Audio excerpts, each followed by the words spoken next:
9, 8, 7, 6, 5, 4, 3. Oh, my mind is so powerful. No, but seriously, I really put a lot of effort into making my mind powerful. And in this video, I'm going to be showing you my secret to learning and self-improvement that has paid off dividends. And I've really, the last 10 years of my life, I've been non-stop learning and self-improving. I mean, people in my life think I'm crazy, but I'm committed. And I've gotten it down to a point where I really believe I have optimized this to the point where I have somewhat of a formula. And I'm going to go over that formula I have for you in this video to help you get things to the next level.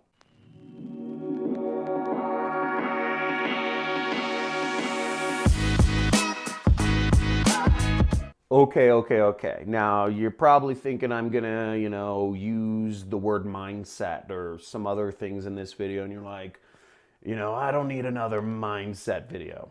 Dude, I'm sorry, but this is gonna be a mindset video, but it's gonna have a twist. Everybody talks about the mindset, right? The mindset. And frankly, I'm bored of hearing about mindset too. It's like, how do you improve your mindset? How do you even train your mindset?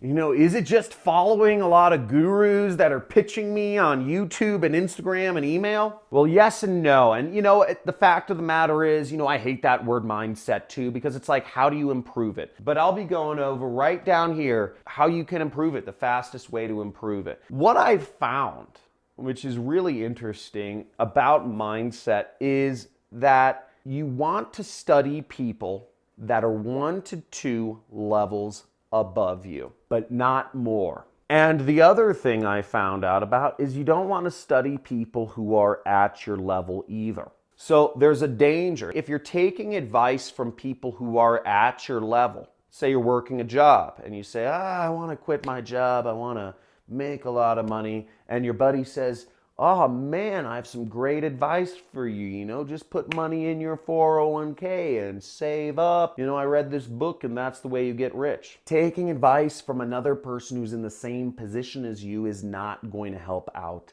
at all. On the other hand, studying people who are many levels above you isn't going to help you either. Warren Buffett, Bill Gates, Steve Jobs, Elon Musk. How many of you have just lionized some of these 100 billionaire figures or guys with tens of billions of dollars, like the ones I mentioned? Steve Jobs, Bill Gates, Elon Musk, Warren Buffett. These guys, they're obviously unbelievably successful. Now, I fell into the same trap too, and I thought I should study these guys, right? They're the richest men in the world. And studying the richest men in the world is going to get me higher up. It's going to make me more money. I'm going to get their mindset. I'm going to become super wealthy, or even 1% as wealthy as these super billionaires. And frankly, for about a year, I spent studying almost every night different billionaires, not just the deca-billionaires that are at the tops of, the Forbes list, but also the guys further down. I studied a lot of tech billionaires, and I studied a lot of software billionaires and real estate billionaires, all sorts of billionaires, because I watched every single interview with Warren Buffett, Elon, Bill Gates, Steve Jobs. I'd watched them all. I started studying all these other billionaires, but the reality is that knowledge is too many levels high for most of us to put into action, to actually take that and become wealthy and have that affect our outcomes ourselves. Now, the rule of thumb that I use for 1 to 2 levels is looking at somebody by you can look at their income or their net worth. I go by net worth as much as I can. Now, in my case, my net worth is in the 7 figures, right? It's in the millions. That's my net worth. What I found is a far more efficient way for me to study and train this weird amorphous thing such as mindset is by actually going to people who have net worths of 8 or 9 figures. Now, this blew my mind when I first came across it. And if your mind is beginning to be blown, or if this is starting to make sense, or if you're starting to see the threads, I'm going to tie them all together.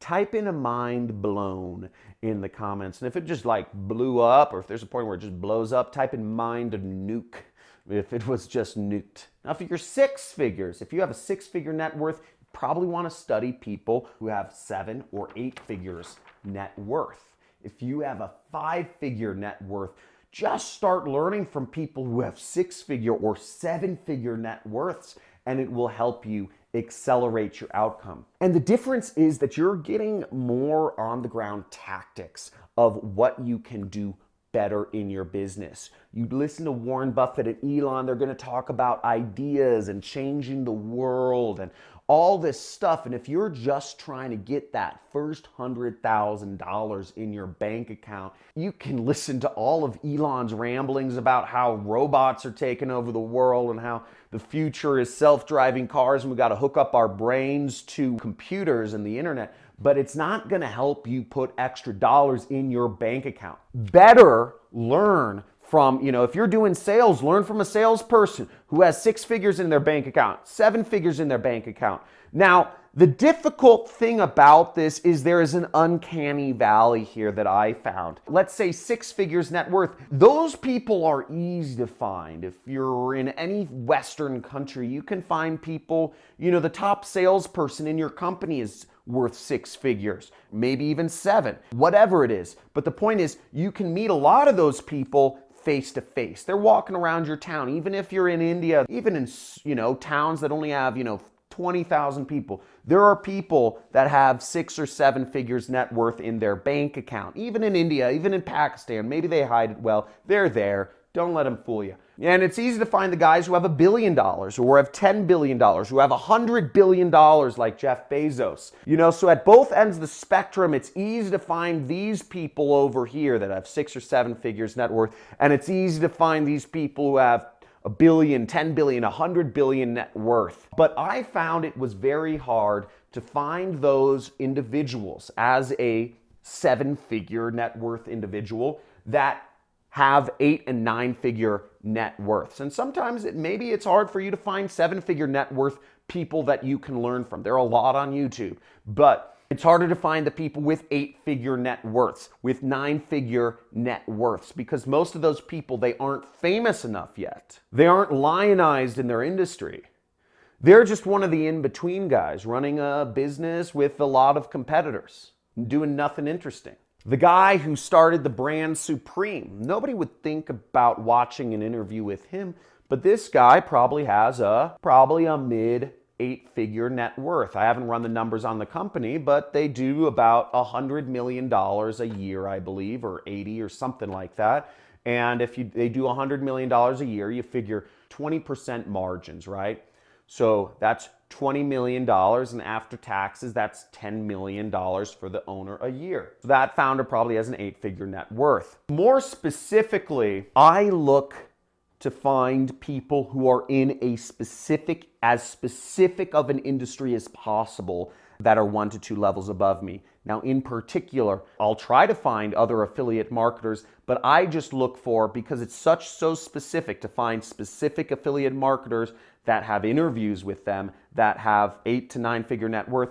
I found it much easier to find marketers, direct response marketers that have 8 to 9-figure net worth. And all I do is watch interviews of these people, long form interviews, 15 minutes, 30 minutes, 1 hour, 2-hour interviews of these people. Now, I want to give a quick warning, this is so mind-numbingly boring compared to scrolling down your Instagram feed, looking at all those cool travel photos. And watching 1.5 interviews with people like the founder of BioTrust are going to be far more boring than watching a bunch of 10-minute videos of people like me throwing money in the air and showing you specific tactics of how to make money. Those are great, but it's not necessarily the mindset. I focus more on tactics, right? You have to be willing to take risks, and it's a risk with your time to do that. Find those people though, because training your mindset is one of the hardest things you can do. But watching interviews, I found, with people 1 to 2 levels above you is by far the best thing. And I'm going to name some people that I follow in just a second here. The last thing is verify, okay? Verify, I try to verify in people's incomes or net worths as much as I can. Now, you'll notice a few numbers I throw out, right? Like, I use rules of thumb. Now, I figure, the average internet company does somewhere around 20% gross, okay? Gross profit, meaning that's profit before taxes, basically. So 20% gross, if somebody claims to be making 25 million a year, right? Or let's say Ty Lopez, his company does, I've heard from sources, about 50 million a year. Now, what does that mean? That probably means between advertising, between the 100 people that work for him, between all of the exotic cars he leases and helicopters and $25,000 a ride jets and his personal trainers and all of these other lifestyle expenses, houses he leases, office space, all that stuff, right? Collaborations, commissions, payouts to his affiliates or partners or business partners or whatever. He's probably taken home a cool $10 million a year. Now, his business, I don't know, it does somewhere, I believe, between 50 and 100 million. So he brings home a cool, let's say, 10 to 20 million dollars a year. And you can maybe cut that in half to be real conservative. A lot of rich people have good tax planning, so they don't pay 50%, but you cut that 10 to 20 million in half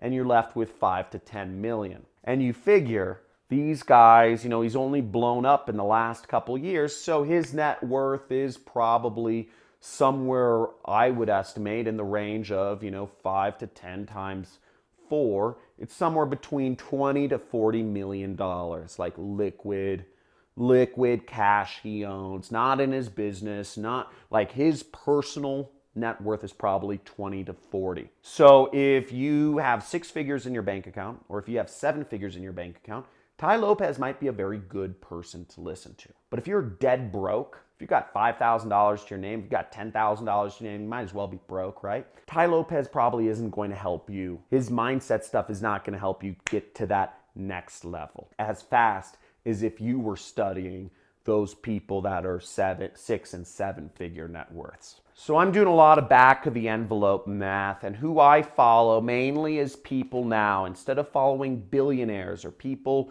who have, tech billionaires, which is the people I used to follow, Jack Ma, Li Ka-shing, all these other people, is I actually watch interviews with a number of other people. I look for people with 8-figure net worths. I try to find some people with 9-figure net worths, but I'm really most focused on people with 8-figure net worths. And here are the marketers that I watch interviews of that have been very helpful to me. If you're in a position to learn from them, by all means, check these out. And these are direct response marketers that I believe have 8 or 9-figure net worths. Now, one of them that I follow closely is a guy who started Golden Hippo Media. Craig Clements, great copywriter, acquaintance of mine, really smart guy. I would say possibly the world's best copywriter. Next marketer I really respect is Gerard Adams, okay? Really smart marketer, acquaintance. We've met a couple times, and really smart guy. He sold a company for a lot of money, and he's a marketer.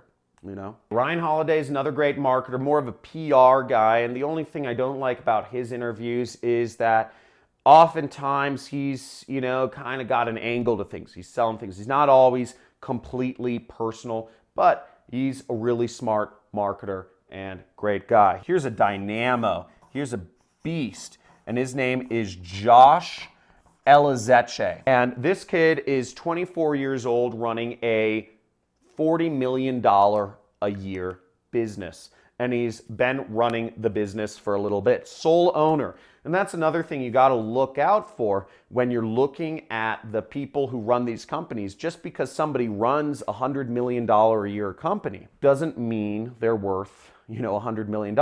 It doesn't even mean they're worth $10 million.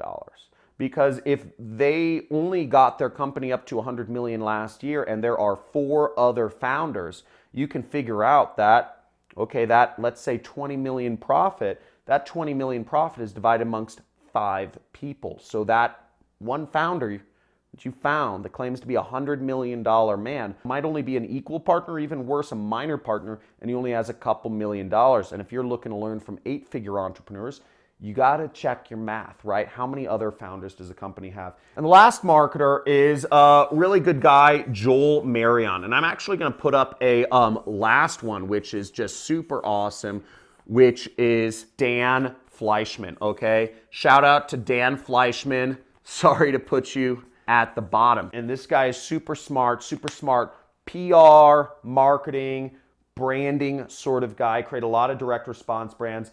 But all of these people, I've studied a lot of their interviews because they're 8- and 9-figure net worths. Now, one thing I recently did, which was kind of crazy, is I joined this ultra expensive mastermind. It cost me to the tune of $100,000. $100,000 for a non-ROI networking group. Yeah, you know, it was scary for me. But frankly, I've been having such problems surrounding myself with more 9-figure marketers or more 8-figure marketers. I have a couple in my circle, but you know, I have a lot of friends who run 8-figure businesses in my circle. A very few who have 9-figure businesses in my circles. But these are guys, I don't hang out with them that often. The guys who have 8-figure businesses, you know, most of them only actually have a 7-figure net worth. The guys who run 9-figure businesses, they have an 8-figure net worth, but I don't see them that often. Now, I joined this it's called the $100 million mastermind because I wanted to surround myself with the next level of people. And for me, getting myself surrounded with others that are 1 to 2 levels above me has been, you know, not just watching their interviews, but surrounding myself, immersing myself in people that are a level above me. I can't immerse myself with, you know, Elon Musk or Jeff Bezos. If I could, that would probably be really good. They were like my buddies. But either way, you know, I can go 1 level up, but I had to pay to play. And this mastermind is just a beast. And I'm actually really excited to be a part of it to help me go to the next level in my business. So make sure you subscribe if you're taking yourself to the next level, because I'm a rocket ship. I'm going up. And if you're coming up with me, make sure you hit that subscribe button. And if you're really coming up, okay, join that money club. Click that join button next to the subscribe button and join the money club. Get on live calls with me twice a month. And you're also going to get 40 hours of mini courses and videos that are unreleased on this channel to help you take your life to the next level. So get your mind straight, right? Mindset.